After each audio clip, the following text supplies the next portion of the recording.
When working in a project environment where we use page and row number to mark our components or wire segments, it often becomes necessary to adjust these markings based on where the component is located on the sheet. Here's our component formula, which includes the file number as well as the row tag. If I were to place a motor in this case, we go to Schematic, Insert Symbol, and place the motor.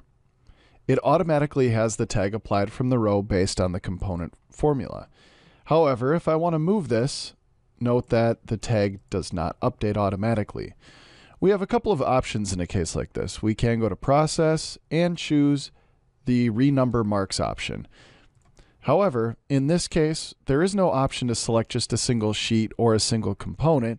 It's going to handle either the whole project or the current book.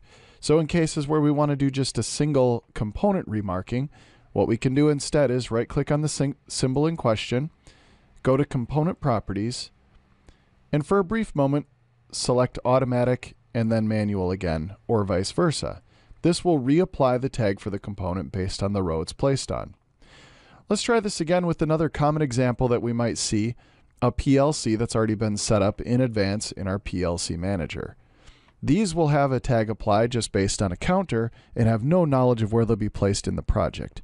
So in setting these up in advance and then placing them, it will still keep the mark N0 when it's placed.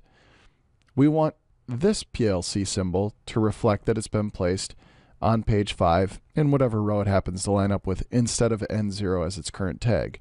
So again, we'd right-click, go to Component Properties, set Manual, and then back to Automatic to reapply the location tag. It's as simple as that and much less invasive than the Process Renumber Marks option, which will do a much larger set of data. Try it out next time. Save yourself a little bit of hassle on remarking components in a row tagging scenario.